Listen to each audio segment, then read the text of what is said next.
5 negara tersehat di dunia. Indonesia tadi belum ada karena Indonesia nomor 6. Aku yakin sekali ya. Tapi dengan adanya nonton Ayo Hidup Sehat tiap hari nanti akan jadi nomor 5 minimal 4, 3, 2, 1 ya pasti ya dokter. Iya makanya. Oke. Nah, jangan-jangan karena sering minum susu ya, kayak Intan iya, minum susu. jangan-jangan sering minum susu. Iya kan gara-gara itu ya, sering minum susu. Coba Intan kira-kira minum susu sering nggak? Minum, tapi kalau aku biasanya rendah lemak. Nah, ini rendah lemak penting banget. Sekarang sudah kehadiran Dr. Ferawati Sudarma, dokter spesialis gizi klinik, dokter. Halo. Bagaimana Halo, nih dengan dokter. susu rendah lemak? Intan suka minum susu nih. Iya. Dok, katanya nih dok, Ya. konsumsi susu rendah lemak, Ya. kalau dikonsumsi oleh orang yang memiliki tekanan darah tinggi Ya. akan turun Ya. jika mengkonsumsi susu rendah lemak. Ini fakta atau mitos? Jangan dijawab Oh, dulu. oke. Jangan dijawab dulu. Jangan dijawab dulu dokter. Kita akan temukan jawabannya sesaat lagi. Tetap di Ayo Hidup Sehat. Nah, dok. Ya. Aduh, dokter Vito. Udah nyium-nyium kenapa mau minum? Hah. Enak gak? Enak. Kok dikit banget? Enak ya? Enak. Nah, dok, ini kan berbicara mengenai susu rendah lemak. Tadi belum dijawab bahwa susu turunkan tekanan darah tinggi dengan rutin mengkonsumsi susu rendah lemak. Ini fakta atau mitos? Itu adalah fakta. Fakta. Betul Hubungannya sekali. gimana? Jadi gini, kalau kita lihat dari meta-analisis, jadi dari studi-studi yang mengumpulkan berbagai macam penelitian, ternyata 2019 itu dengan mengkonsumsi susu yang rendah lemak, itu ternyata atau yang skim, itu memberikan efek yang baik sekali, menurunkan tekanan darah. Karena pertama, sebenarnya susu skim ini berbeda dengan susu lainnya dok, yang full cream.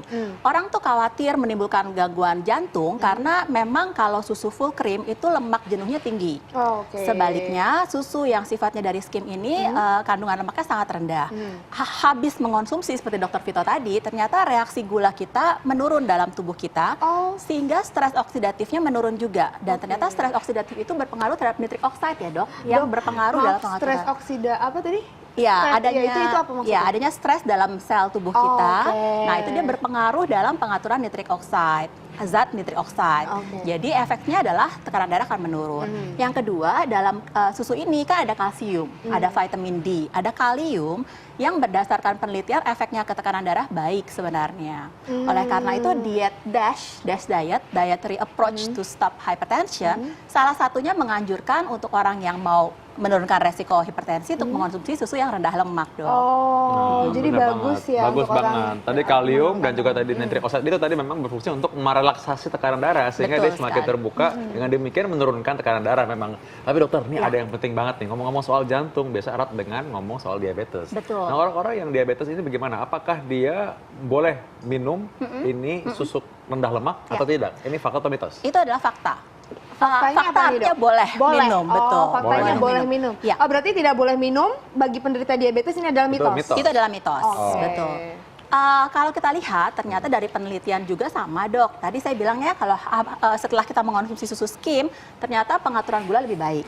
Kemudian diteliti orang-orang yang diabetes konsumsi susu skim ini, setelahnya ternyata HOMA IR-nya bagus. Jadi HOMA IR tuh untuk melihat sensitivitas kita terhadap gula darah, ternyata bagus. Kemudian waist circumference-nya juga oke. Kemudian berat badan juga lebih bagus. Nah itu semua kan berhubungan dengan diabetes ya dok ya. Jadi resikonya diabetes akan berkurang. Oke, nah dok, gitu. kalau dilihat perbedaannya susu rendah lemak dan juga susu full cream, ini warnanya tuh beda ya? Ya, mungkin sebelumnya kita bahas awal dulu ya. Jadi susu itu ada 3 macam nih, Intan. Jadi susu yang pertama adalah susu yang full cream atau susu fresh milk. Ya. Nah itu paling tinggi kandungan lemaknya, 3-4% ya adalah berasal dari lemak. Oke. Yang kedua adalah susu low fat. Susu low fat itu ternyata mengandung lemak antara 1-2%. Sedangkan skim yang kita bahas sekarang itu 0-0,5%. Jadi hampir tidak ada lemaknya. Oh, berarti skim milk itu tetap ada lemak nggak sih dok? Antara 0,5. Tapi sangat-sangat kecil ya, dianggap tidak kecil. ada? Betul sekali. Oke.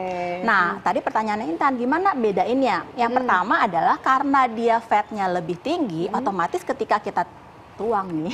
Ini bawahnya nggak ada apa nih ya, jangan dituang nih ya. Iya, jadi ketika kita tuang, susu skim itu lebih encer ya, karena dia thin. Tipis rasanya. Kemudian kalau susunya full cream, otomatis berat jenisnya lebih tinggi ya dok. Jadi dia akan lebih berat ketika kita tuang. Lebih kental juga ya? Lebih kental, betul. Yang kedua dari warnanya. Jadi kalau dibandingkan, susu skim dengan susu yang full cream, biasanya susu yang full cream lebih berwarna agak sedikit kekuningan. Sedangkan kalau susunya yang skim biasanya lebih putih, seperti itu. Tapi harus diingat juga bahwa susu skim itu ada dua bentuk, yang bubuk sama yang cair gitu. Ini sebenarnya masih ada gulanya nggak sih sebenarnya susu? Harus ada kalori dan ada gulanya nggak? Ini kan penting nih bagi orang yang diabetes ya. Pasti. Jadi kalau dari segi kalori, susu skim lebih rendah kalorinya. Gula, mostly kebanyakan susu skim itu lebih rendah gulanya, Dok. Tapi harus diingat, beberapa produk yang mengklaim dia rendah lemak ataupun tidak ada lemak, itu supaya rasanya enak ditambahkan gula. Jadi memang dari awal ketika di-pack ada gulanya? Ya, jadi kita tetap kembali harus lihat bahwa berapa sih kandungan gulanya itu. Seharusnya memang gulanya lebih sedikit, Dok. Kalorinya juga lebih sedikit. Gitu. Normalnya kandungan gula pada susu skim milk yang tanpa tambahan gula misalnya kayak 100 ml itu berapa, Dok? Biasanya satu takar ya. Nah, jadi kalau kayak lihat segini nih kurang lebih 200 ml, itu kurang lebih antara 6 sampai 8 gram. 6 sampai 8 gram gulanya. Betul. Kalau yang susu full cream biasanya antara 10 sampai 12 gram. Nah, ini ada lagi nih, Dok, fakta dan mitos yang beredar. Katanya kalau mengkonsumsi susu skim milk dengan rutin bisa mencegah stroke. Ini fakta atau mitos? Nanti aja, Dok, jawabnya. Dokter udah mau jawabnya, udah tahu kalau nanti jawabannya. Kita akan temukan jawabannya sesaat lagi, tetap di Ayo Hidup Sehat. Jadi ya, negara-negara dengan pengkonsumsi susu tertinggi, lagi-lagi Indonesia di urutan ke-6. 6 ya, pasti 6 ya, pasti 6. Kita harus optimis lah ya, pasti baiknya. Kalau 5 besar pokoknya 6, kalau 10 besar 11 ya.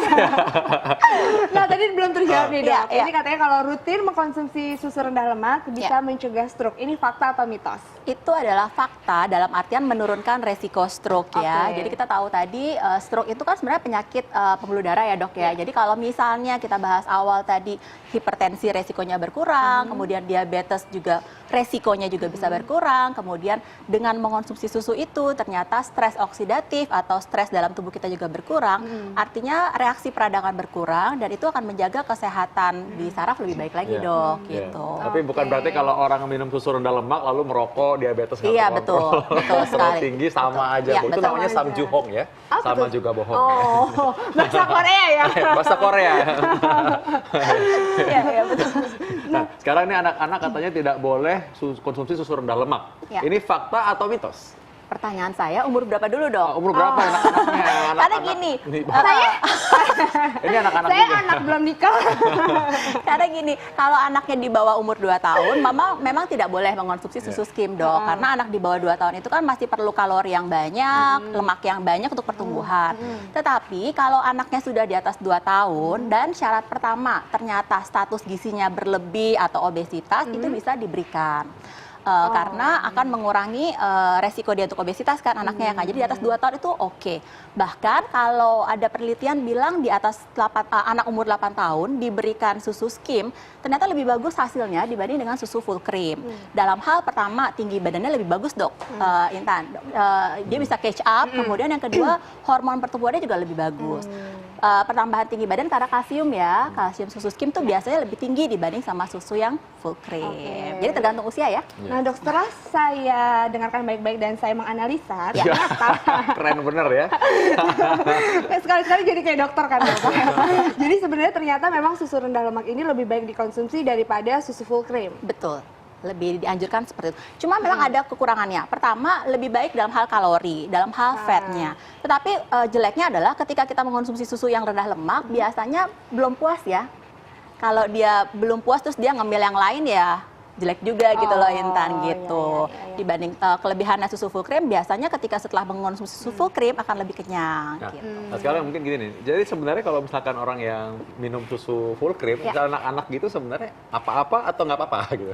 Kalau di atas 2 tahun boleh, Dok. Nggak apa-apa sebenarnya Nggak apa-apa, ya? Nah, boleh. jadi kapan seharusnya kita mengkonsumsi susu yang rendah lemak? Ya, pertama untuk orang-orang yang memang ingin menurunkan berat badan.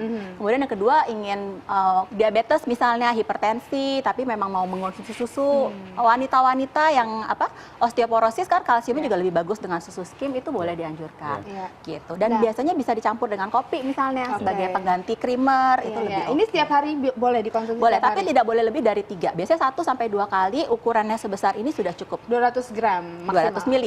Kalau kelebihan kenapa, Dok?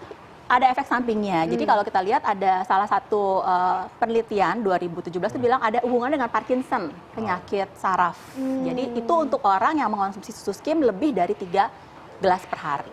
Oh iya, oke. Makanya mesti hati-hati ya. Apalagi kalau minum susu yang full krim banget dan tiap hari 3 kali sehari, itu juga efek sampingnya sangat besar. Ini badan jadi melebar terus gitu ya. Jadi besar, jadi gemuk maksudnya. Oke, ngomong-ngomong ini soal susu rendah lemak ini, apakah ini aman untuk penyakit hati? Aduh, penyakit hati yang kayak gimana dulu? Kita akan bahas mengenai penyakit hati ini. Lihat liputan berikut ini.